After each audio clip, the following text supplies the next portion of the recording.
부활절 넷째 주일입니다. 거룩하신 삼위일체 하나님께 영과 진리로 예배하겠습니다.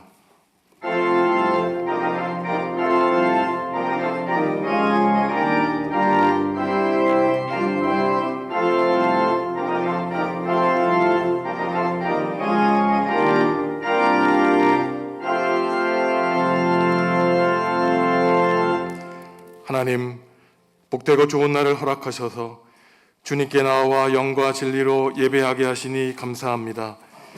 기쁨으로 하나님을 섬기며 노래하면서 주님 앞으로 나아오니 우리가 드리는 예배를 받아 주옵소서. 이 예배를 통하여 하나님을 알게 하시고 우리는 하나님의 택하신 백성이요 기르시는 양인 줄 깨닫게 하옵소서. 예수님의 이름으로 기원하옵나이다. 아멘. 하늘에 계신 우리 아버지, 아버지의 이름을 거룩하게 하시며 아버지의 나라가 오게 하시며 아버지의 뜻이 하늘에서와 같이 땅에서도 이루어지게 하소서.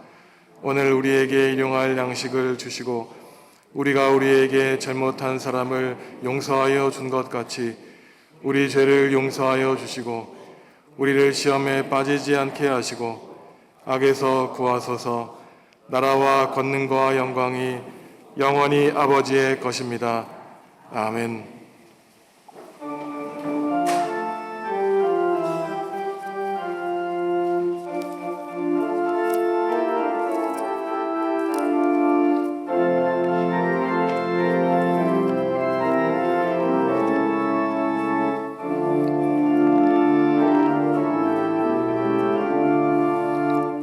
영원하신 주님의 은총 아니면 나는 진정 가련한 죄인이로다. 이 죄인이 구원을 받지 못하더라면 나는 이미 오래전 죽었으리라. 세상 사람 모두 다 믿지 말래도 마음속에 소망과 믿음 가지고 주님 말씀 들으며 찬양하리. 주님께 마음과 뜻을 다하여 영광 돌리리.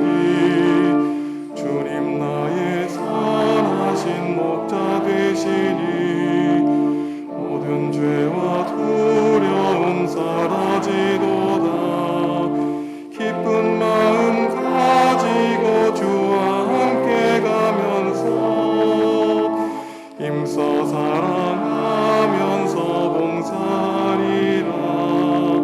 하나님은 우리의 거룩하시나 영원하신 진리의 말씀이시니 가난하고 연약한 나의 영혼 살피사 주와 함께 숨쉬며 살게 하소서.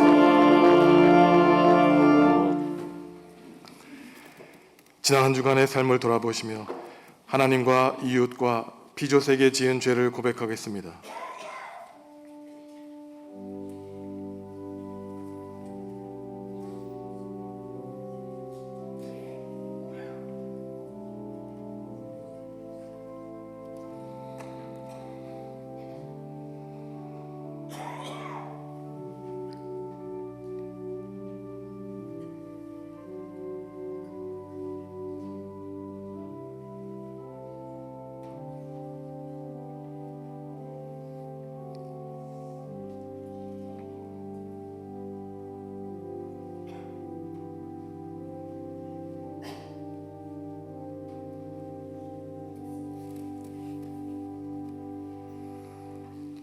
하나님이 우리에게 주시는 용서의 말씀입니다. 그가 빛 가운데 계신 것 같이 우리도 빛 가운데 행하면 우리가 서로 사귐이 있고 그 아들 예수의 피가 우리를 모든 죄에서 깨끗하게 하실 것이라. 아멘. 나는 전능하신 아버지 하나님 천지의 창조주를 믿습니다. 나는 그의 유일하신 아들 우리 주 예수 그리스도를 믿습니다.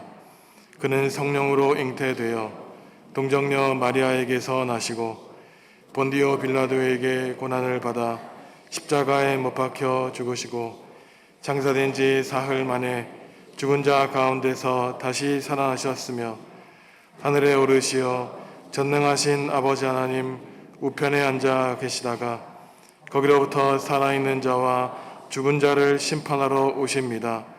나는 성령을 믿으며 거룩한 공교회와 성도의 교제와 죄를 용서받는 것과 몸의 부활과 영생을 믿습니다. 아멘. 하나님이여 내 마음을 정하였사오니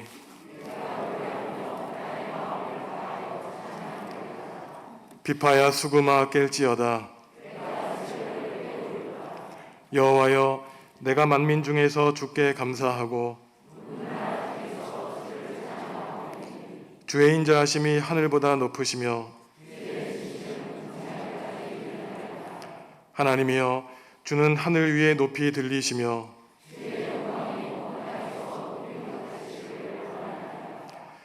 주께서 사랑하시는 자들을 건지시기 위하여 우리에게 응답하사 오른손으로 구원하소서. 아멘.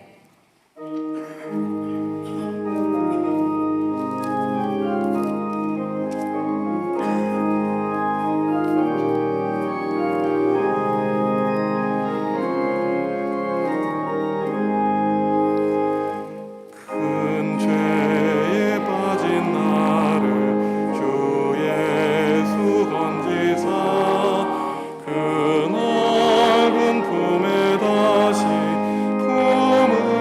품으시는 애는 저 바다보다 깊고 저 하늘보다 높다. 그 사랑 영원토록 나 찬송하리라. 날로 더욱 귀하다. 날로 더욱 귀하다. 한이 없이 넓은 우리 주의 사랑 날로 더욱 귀하다. 옛날에 유대 땅에 주 예수 다닐 때 그 은혜 받으려고 큰 물이 모였네. 눈먼 자 병든 자를 다 고쳐주셨으니 나 같은 죄인까지 그 은혜 받도다. 날로 더욱 귀하다. 날로 더욱 귀하다. 한이 없이 넓은 우리 주의 사랑 날로 더욱 귀하다. 주 크신 사랑으로 만 백성 위하여 그 십자가의 고난 다 받으셨으니 그 속죄 받은 성도 큰 소리 함께 높여 온 천지 울리도록 주 찬송하리라. 날로 더욱 귀하다. 날로 더욱 귀하다. 한이 없이 넓은 우리 주의 사랑 날로 더욱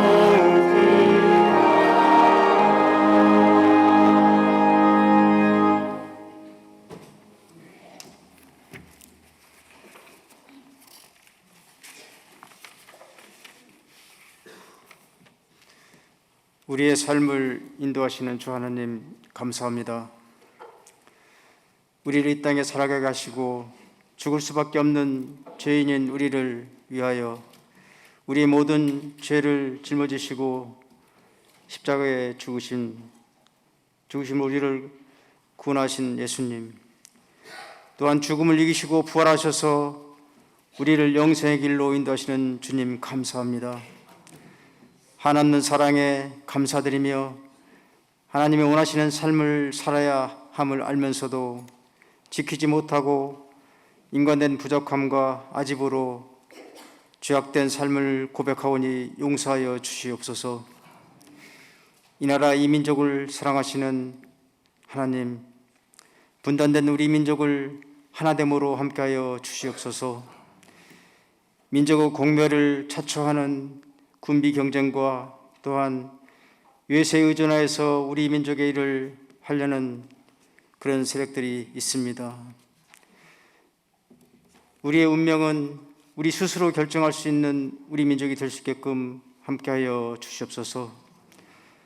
또한 국민의 뜻을 왜곡하고 분열을 조작하며 자기의 정파의 이익을 위해서 잘못된 정치를 하는 그러한 세력 또한 이 땅에서 존재하지 않게 하여 주시옵소서. 우리 민족 공동체의 운명을 크게 보며 미래를 설계하는 진정한 정치를 원합니다. 하나님 함께하여 주시옵소서. 우리 함께 하시는 주 하나님, 또한 우리 사회에서 여러 모습으로 어려운 이들이 있습니다. 이들을 희망을 가지고 그 어려움을 이길 수 있도록 함께하여 주시옵소서. 또한 아픔과 기쁨을 함께 나누는 따뜻한 사회로 우리가 거듭날 수 있도록 인도하여 주시옵소서. 이 시간 말씀을 전하신 목사님, 영과 육이 강건하셔서 그 말씀의 능력이 또한 우리의 삶을 변화시키는 능력으로 함께하여 주시옵소서. 예배를 위해서 봉사하는 모든 분들과 또한 하나님을 찬양하는 찬양대 위에 축복하여 주시옵소서. 이 모든 말씀 우리를 지키시고 영생의 길로 인도하시는 예수님 이름 받들어 기도드렸습니다.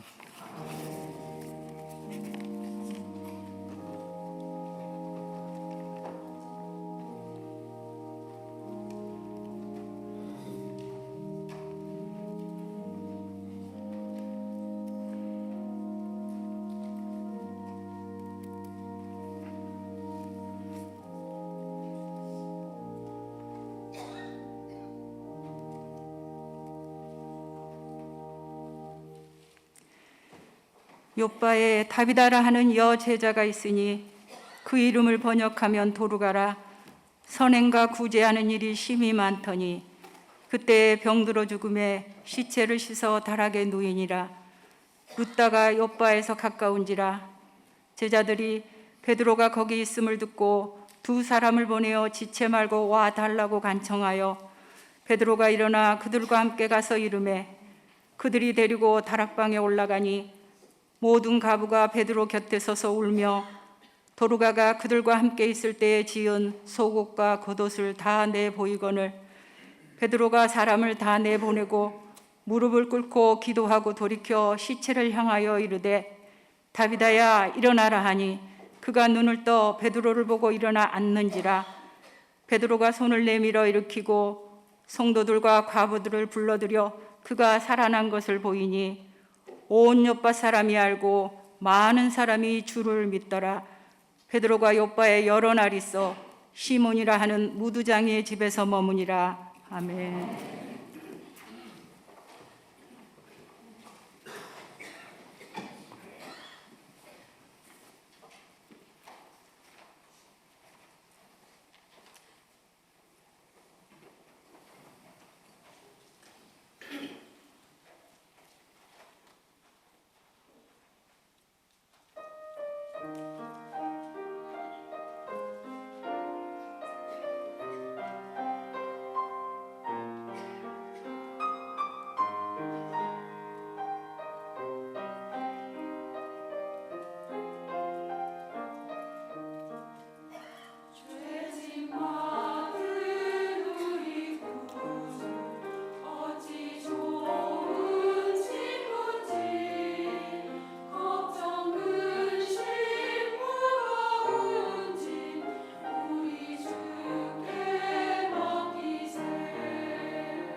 아멘.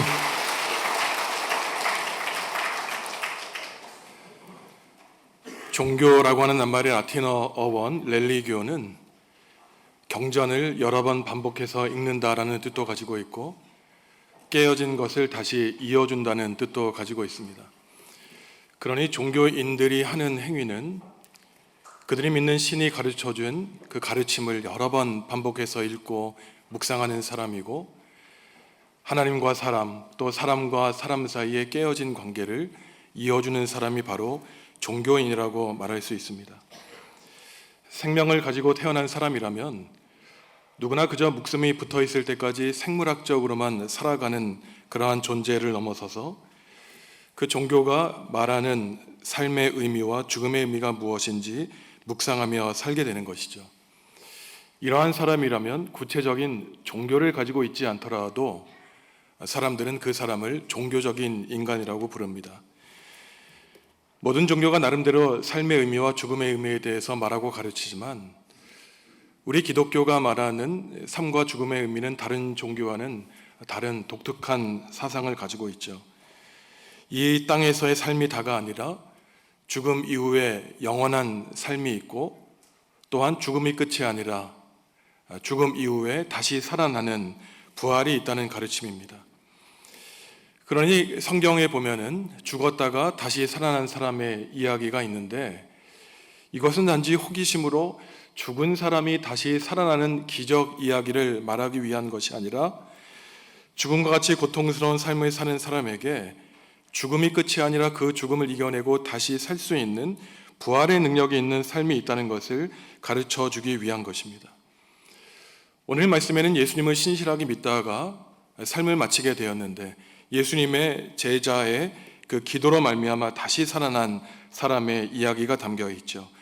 이 이야기는 예수님이 십자가에 달려 돌아가셨다가 다시 살아나시고 부활하시고 성령님이 강림하신 다음에 교회가 폭발적으로 성장하는 와중에 발생한 그러한 이야기입니다. 초대교회에 하나님 나라를 위해 헌신한 많은 사람들이 있었지만 그 가운데 수많은 여성들이 등장하고 있습니다. 예수님이 부활하신 다음에 빈 무덤을 가장 먼저 찾아간 사람들도 여성들이었고, 바울과 베드로의 서신을 보면 그 당시 교회가 성장할 때 예배 처소로 자신의 집을 제공한 수많은 여성 신도들이 있습니다. 대표적으로 자색 옷감 사업을 하여 수많은 돈을 번 루디아라고 하는 여성은 바울의 선교 사역을 위해 자신의 처소를 교회로 제공하였고 헌신했죠. 그 밖에도 로마서 16장에 바울이 특별히 언급을 하고 인사를 하는 사람들 가운데 베베, 브리스길라, 유니아 등 이 바울은 여러 여성 동역자들을 감사하며 소개하고 있습니다.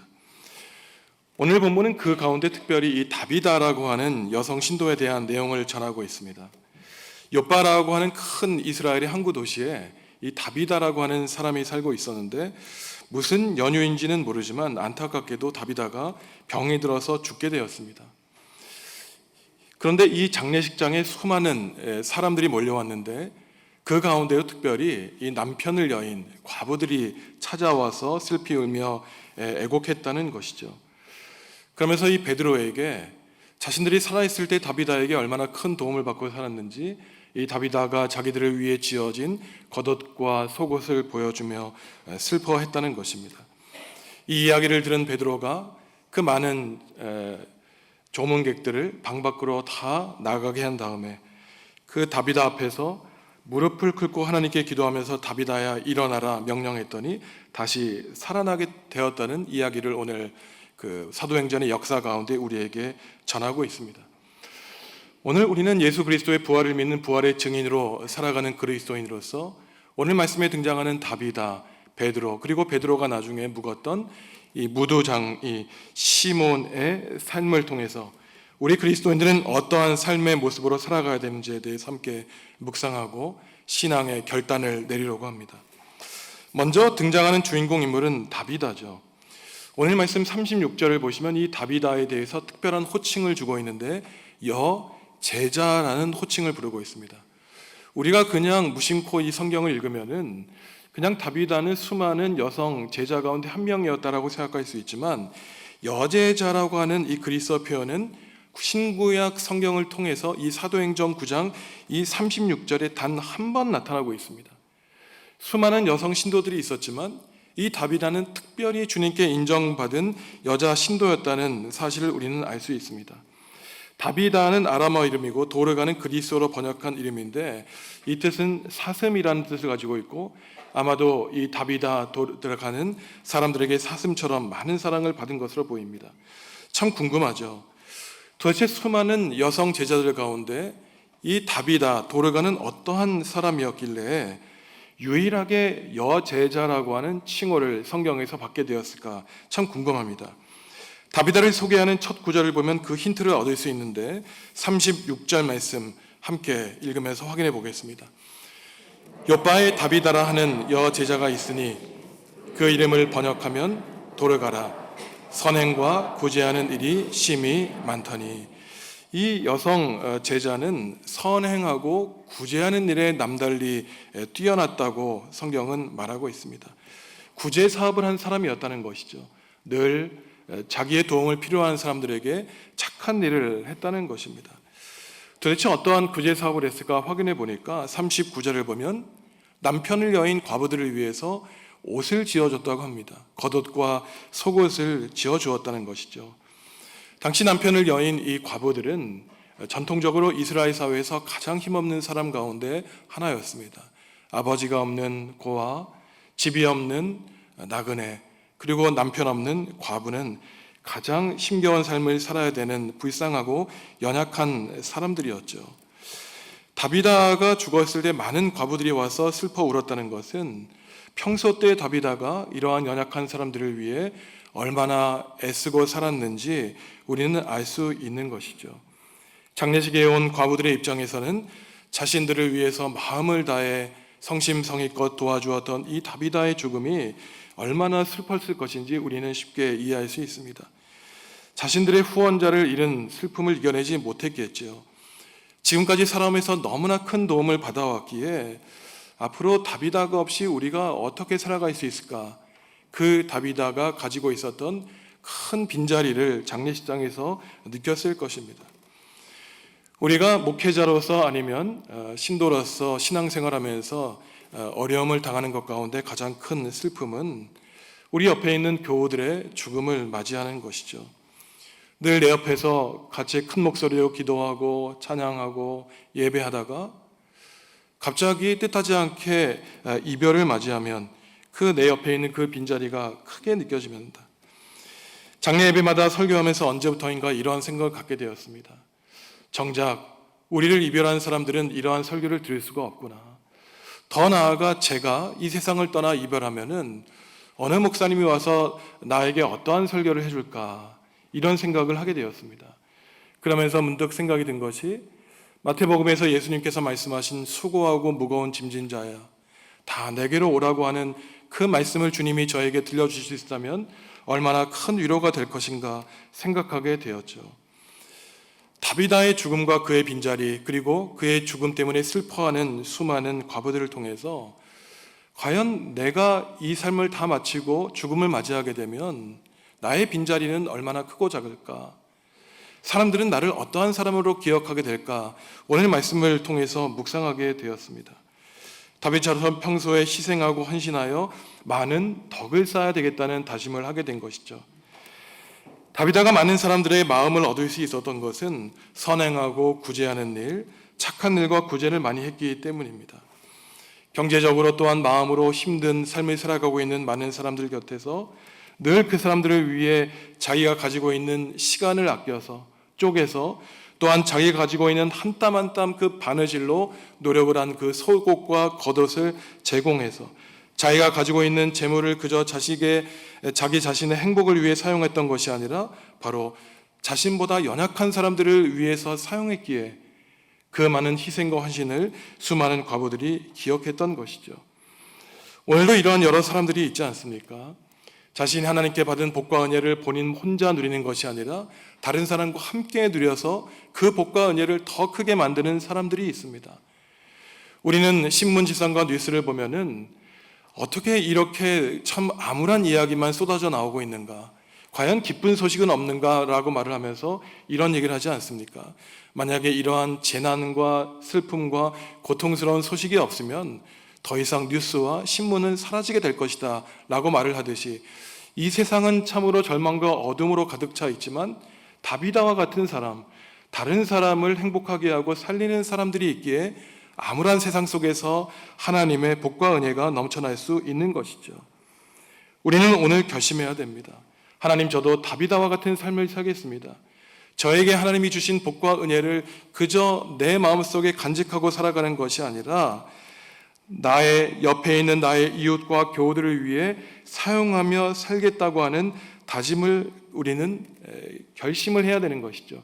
그때 바로 여제자라고 하는 놀라운 칭호를 받은 다비자처럼 우리도 하나님께 너는 나의 유일한 여제자다, 나의 남제자라고 하는 칭찬을 받게 될 것입니다. 다음으로 우리는 다비다를 살린 베드로의 모습을 살펴볼 수 있죠. 베드로가 한 행동 가운데 우리가 조금 이해하기 어려운 행동이 있습니다. 수많은 조문객들이 왔지만 베드로는 그 사람들은 다락방에서 다 쫓아냈죠. 홀로 있는 자리에서 하나님 앞에 무릎을 꿇고 다비다야 일어나라고 기도해서 다비다를 살렸습니다. 여기서 베드로가 굳이 다비다를 살리기 위해서 기도할 때 모든 사람을 내보낸 이유가 궁금합니다. 성경에는 그 이유를 구체적으로 말하지 않기 때문에 결국 그 이유를 생각해 보는 것은 우리 독자들의 몫인 것이죠. 왜 도대체 베드로가 사람들을 밖으로 나가게 했을까요? 어쩌면 웅성대는 소리, 슬피 울며 탄식하는 소리, 그 와중에 하나님께 전심전력을 다해 기도에 집중하기가 어려웠기 때문인지 모릅니다. 곡하며 우는 소리 때문에 기도에 방해를 받았는지 모르죠. 어쩌면 더욱 이것보다 중요한 이유가 있습니다. 사람들이 보지 않는 상태에서 홀로 시신을 앞두고 무릎을 꿇고 기도했던 이유가 있다는 것이죠. 그것은 사람들이 보는 앞에서 자신의 능력을 과시하여 내가 이 사람을 살렸다라고 말하기 위한 것이 아니라 오직 하나님이 이 사람을 살렸다라고 하는 하나님의 영광과 능력을 들려주기 위한 그 목적이었던 것을 우리는 이해할 수 있습니다. 수천 년 전 구약시대부터 신약시대를 이르기까지 늘 종교인들 가운데에는 참 목자가 있었는가 하면 안타깝게도 거짓 목사가 있었습니다. 오늘날 2023년 우리의 뉴스를 시끄럽게 떠드는 것이 바로 이단 교주들의 그 흉악한 모습이 우리를 슬프게 하지 않습니까? 참으로 듣기도 싫고 끔찍한 소식들이 그러한 이단 교주들의 모습에서 우리는 듣고 보고 있는 것이죠. 이것은 오늘날의 문제가 아닙니다. 수천 년 전 예레미야와 에스겔 당시에서도 거짓 예언자들이 늘 혼란스러운 사회 속에 나타나 백성들을 참으로 힘든 삶으로 몰아갔죠. 예수님도 마태복음을 보시면은 참 목자와 거짓 목자, 사꾼에 대한 가르침을 주고 있습니다. 문제는 그들이 내가 사꾼이다, 거짓 목자라고 자기의 이마에 쓰고 나타나지 않는다는 사실이에요. 예수님께서 뭐라고 말씀하시냐면은 거짓 교사들이 교회 공동체에 나타나 이 교회를 혼란스럽게 만드는데, 문제는 그들이 양의 탈을 쓰고 우리에게 다가와서 교묘한 말로 우리를 혼란스럽게 말하지만 속에는 우리의 생명을 죽이는 교만한 이리의 모습을 가지고 있으니 조심하고 분별하며 살라고 말을 하고 있습니다. 그들은 천사의 모습으로 우리에게 등장하죠. 열정적인 신앙인의 모습으로 나타납니다. 엄청난 설교자, 선교사의 모습으로 나타나죠. 어떤 사람들이 거짓 교사, 사꾼입니까? 이런 사람들이에요. 자신의 영적인 능력을 과시하는 사람입니다. 내가 지금까지 살아오면서 성경을 몇 번 읽었다, 하루에 기도를 몇 시간 한다, 자기 자신의 능력을 자랑하는 사람이에요.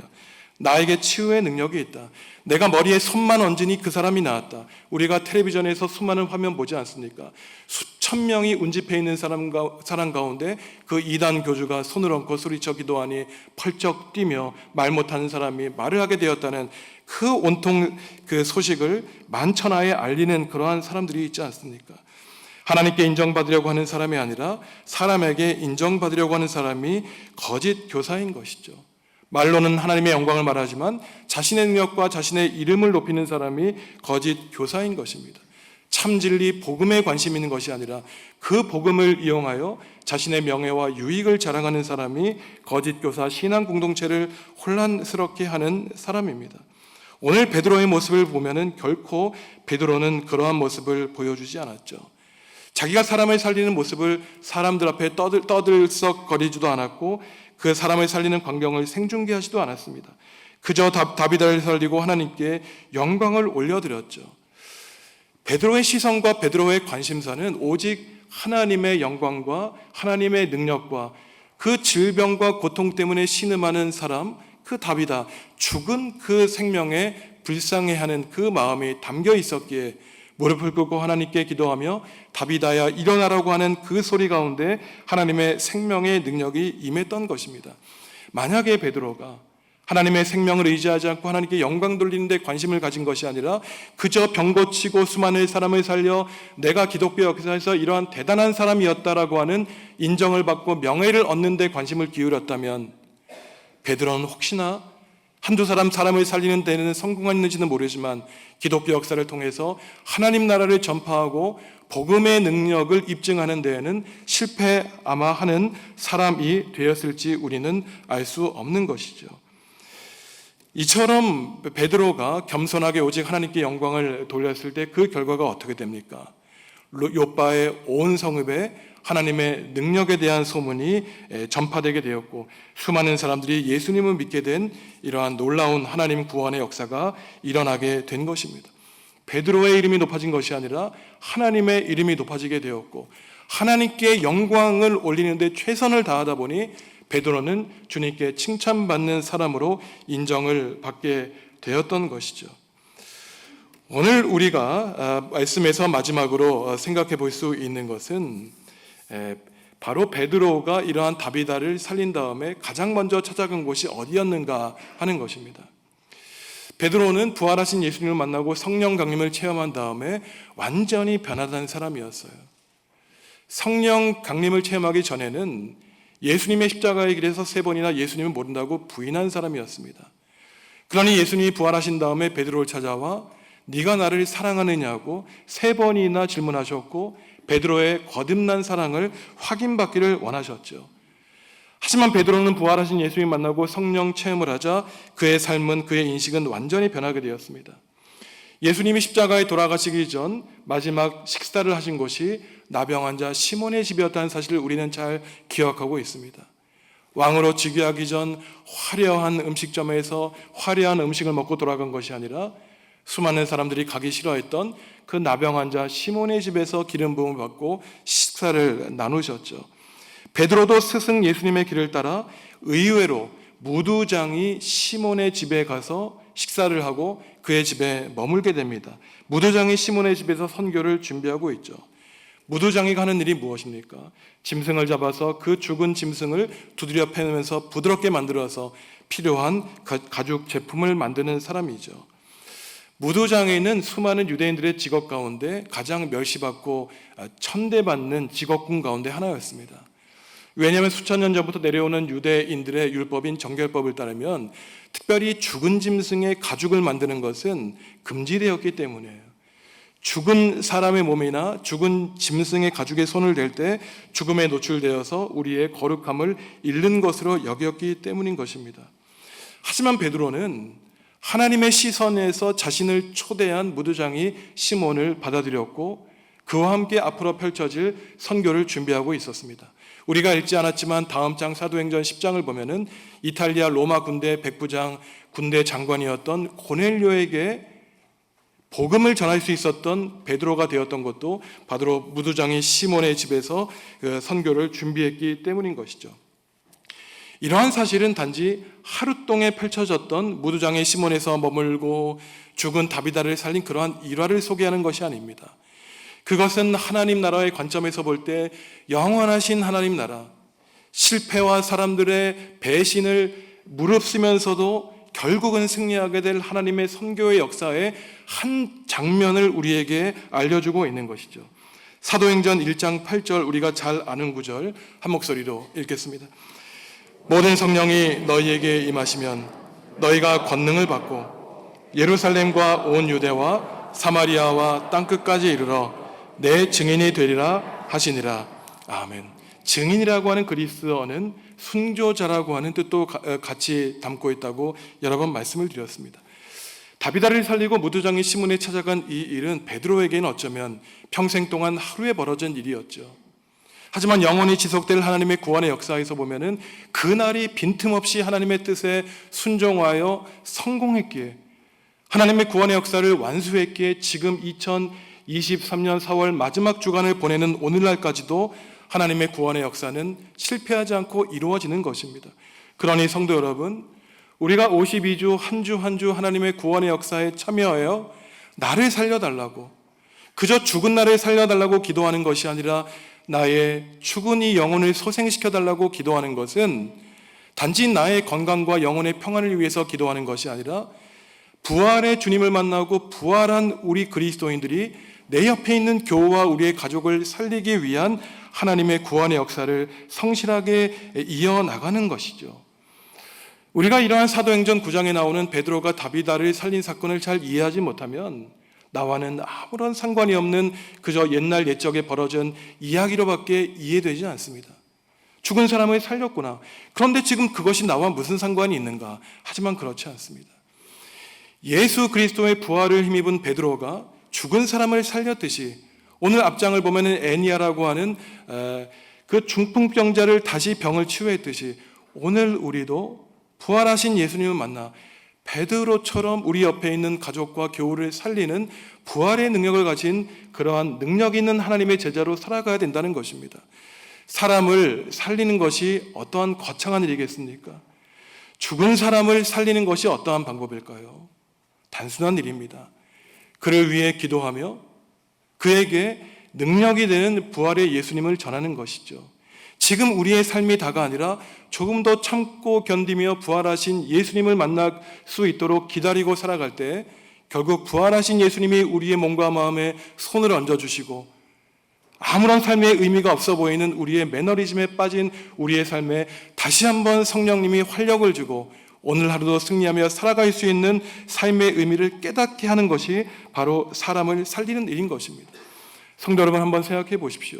1년 365일 하루에 단 한 명이라도, 단 2명이라도 그를 위해 기도하며 그를 살리는 일을 행한다면, 비록 우리는 하루마다 그저 한두 명을 위해 그를 위해 기도하는 작은 일을 벌어졌는지 모르지만 모든 성도들이 합심하여 기도하고 죽이는 일을 하는 것이 아니라 살리는 일을 할 때 바로 하루하루의 우리의 그러한 노력과 헌신이 합쳐져서 하나님 나라는 오늘도 이어지고 내일도 이어지며 하나님이 이 땅을 찾아오셔서 세상을 최후의 심판하실 때까지 하나님의 구원의 역사는 바로 부족하고 연약한 우리들을 통해서, 죽은 다비다를 통해서, 무두장이 시몬을 통해서 이어지게 되는 것입니다. 하나님은 이러한 교회를 통하여 하나님 나라를 이루시기를 원하시는 것이죠. 오늘 말씀을 보면 여러 사회적인 지위를 가진 사람들이 등장하고 있습니다. 예수님의 제자였던 베드로가 등장하고 있죠. 사람들의 기피 대상이었던 무두장이 시몬이 등장하고 있습니다. 어쩌면 수많은 세업다문에 돈을 벌어서 과부들에게 옷을 입혀주었던 다비다가 등장하죠. 그 앞장을 보면 애니아라고 하는 중풍병자가 있었습니다. 하나님의 나라는 이처럼 지식의 유무, 건강과 건강하지 않은 상태의 벽을 넘어가고 경제력의 차이를 뛰어넘는 열린 공동체가 바로 하나님 나라의 역사를 이룰 수 있는 건강한 교회 공동체, 신앙 공동체가 될 수 있습니다. 성도 여러분, 지난 일주일의 삶을 한번 생각해 보십시오. 활력이 넘쳤습니까? 아니면 때로는 속상한 일 때문에 좌절하고 속상할 때가 있었습니까? 그때 우리가 해야 될 일이 무엇일까요?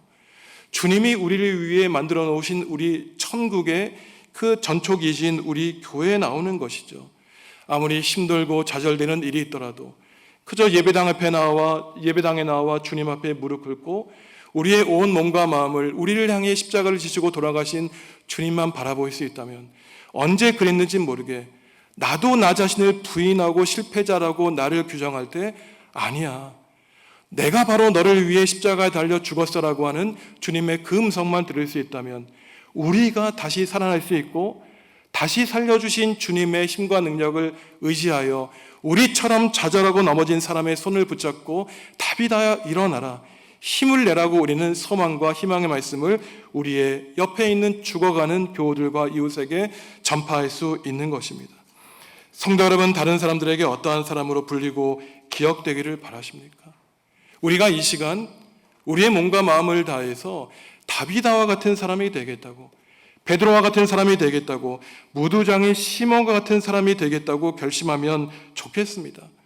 늘 자기가 가지고 있던 시간과 여력을 남편, 여인, 그러한 과부들을 위해서 삶을 바쳤던 다비다처럼 될 수만 있다면, 그 예수님의 존귀했던 제자 베드로를 감히 영접할 수 없지만 진심을 다해 그들을 초대하여 구원의 역사를 만드는 그 전초기지가 되었던 이 무두장이 시몬의 가정처럼 우리의 인생과 가정이 하나님께 귀하게 쓰임받을 수만 있다면 더 이상 우리 인생에 바랄 수 있는 것은 없을 것입니다.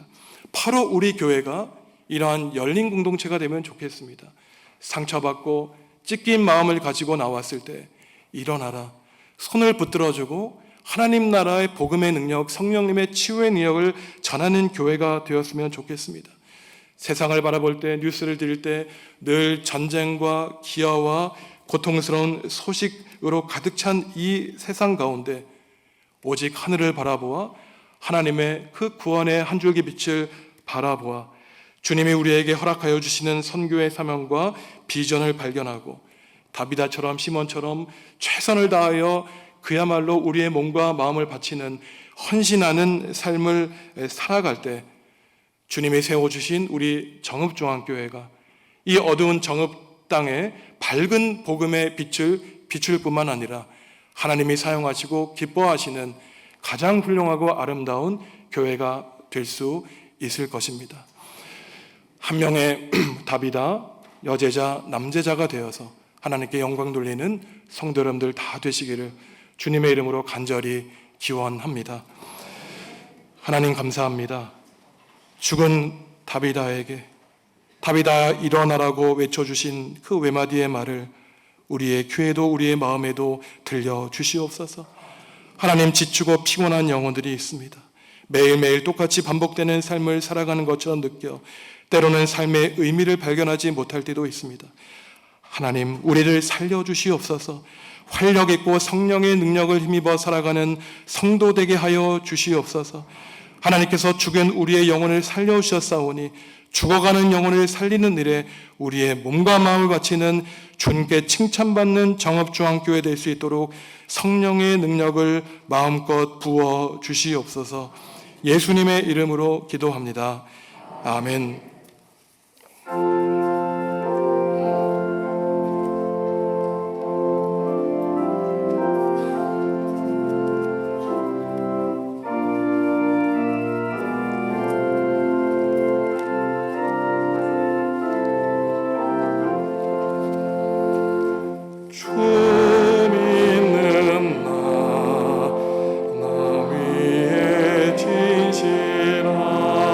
진실하고 날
성도 여러분, 주님이 우리에게 물으십니다. 내가 누구를 보낼까? 누가 우리를 대신하여 갈 것인가?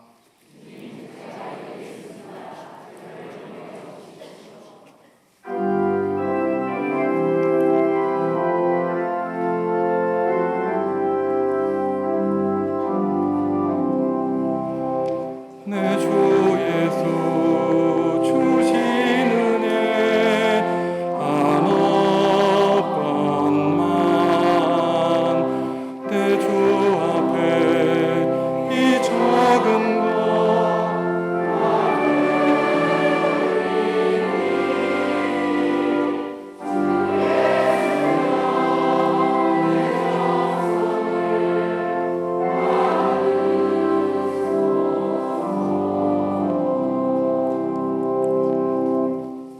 하나님, 십자가의 능력으로 사망 권세 이기시고 다시 살아나신 주님을 찬양합니다. 죽음의 공포가 가득한 이 세상에서 주님이 사랑하시는 성도들을 지켜 보호해 주시는 하나님께 영광을 올려드립니다. 부활하신 주님을 믿기에 죽음조차 우리를 예수 그리스도의 사랑과 주님의 생명에서 끊을 수 없다는 사실을 믿고 확신합니다. 우리를 하나님에게서 끊으려 하는 사탄의 세력을 물리쳐 주시옵소서. 경제적인 어려움으로 신음하는 교우들을 주님의 날개로 감싸 주옵소서. 몸과 마음의 질병으로 아파하는 교우들이 있습니다. 주님의 따뜻한 손으로, 능력의 두 손으로 어루만져 주시고 고쳐 주시옵소서. 코로나에 확진되어 고통 가운데 있는 교우들과 군복무로 직장의 문제로 타지와 해외에서 살아가는 교우들을 주님이 친히 돌보아 주시기를 간구합니다. 하나님, 우리를 살려 주시옵소서. 죽음의 공포에서 우리를 벗어나게 하시고 다비다야 일어나라고 하는 그 부름을 우리가 듣게 하시고 슬픔의 자리, 절망의 자리를 박차고 일어나 우리를 불러주시는 하나님께 두 팔 벌리고 나아가는 성도 될 수 있도록 주여 부활의 주님 우리를 만나 주시옵소서. 부활하신 주님이 우리와 함께 하시면 능치 못할 일이 없음을 믿습니다. 주님, 안타까운 이 나라와 이 사회와 남과 북을 위하여 기도합니다. 남과 북이 화해하게 하여 주시옵소서. 전쟁으로 여전히 상처만 남은 온 누리에 하나님의 평화와 은혜로 덧입혀 주시옵소서. 지금도 세상에는 흉흉한 소리가 우리의 귀를 시끄럽게 만들고 있습니다. 하나님, 전쟁과 기아와 공포로 죽음의 소식 가운데 하나님의 생명의 소식, 복음의 소식, 구원의 소식을 전하는 그리스도인이 될 수 있도록 주님이 세워주신 우리 정읍중앙교회를 사용하여 주시기를 원합니다. 박현숙 집사님, 마정민, 마지연 청년을 주님의 몸된 교회 새 식구로 삼아주시니 감사합니다. 지금까지 인도하여 주신 주님이 이들의 앞길도 인도하여 주시고 이들의 가정을 붙들어 주셔서 가정 가운데 주님의 은혜와 평강으로 영원히 함께하여 주시기를 간절히 원합니다. 주님께 예물 드립니다. 부활의 소망을 품고 변화된 베드로처럼 새로운 인생관과 가치관을 가지고 봉헌합니다. 하나님께 받은 복과 은혜가 넘치고도 넘쳐 감사하며 하나님의 것을 하나님께 돌려드립니다. 주님이 사랑하시는 성도들의 삶과 가정, 이들의 건강을 책임져 주시옵소서. 늘 기쁜 소식만 들려날 수 있도록 주님이 이 가정의 주인 되어 주시옵소서. 예배당 밖을 나가 거친 세상에서 살아갈 때에 실패하지 않도록 하여 주시고 때로는 쓰러지고 넘어질 때 우리의 두 손을 붙잡고 일어나라 내 딸아 내 아들아, 주님 우리에게 힘과 용기를 북돋워 주시옵소서. 예수님의 이름으로 기도합니다. 아멘.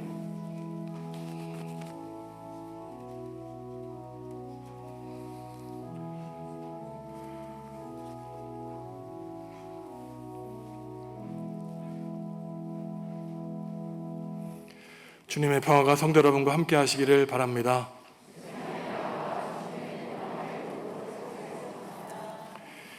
벌써 2023년 3분의 1이 지나가고 있습니다. 참 시간이 빠르죠. 다음 달 첫째 주일 어린이 주일을 시작으로 가정의 달을 맞이하게 됩니다. 성도 여러분들의 가정과 자녀들 어버이 가운데 주님의 보호하심이 함께 하시기를 바랍니다. 다음 주일 어린이 주일에는 10시에 교육관 3층에서 어린이 주일 연합 예배를 드리고 친구 초청 잔치를 갖게 되었습니다. 이 땅의 수많은 어린이들이 하나님의 복음을 받아들여서 승리하는 어린이 될 수 있도록 기도해 주시기 바랍니다. 같은 날 2부 예배 때는 유아 세례식이 있습니다. 만 6세 이하의 자녀를 두신 부모님들은 자녀들을 위해서 특별히 기도해 주시고, 또한 성인이 된 우리 자녀들도 오직 말씀으로 든든히 서갈 수 있도록 어린이 주일을 준비하면서 기도하는 성도 여러분들 되시기 바랍니다. 3여전도의 헌신 예배가 5월 3일 수요일 수요 기도회 때 있습니다. 다시 한번 하나님 나라와 주님을 향한 우리의 모든 헌심을 다진하는 시간이 되기를 바랍니다. 일어나셔서 주님께 찬양하시겠습니다.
사랑하는 성도 여러분, 십자가의 거친 인생길을 걸어가고 계십니까?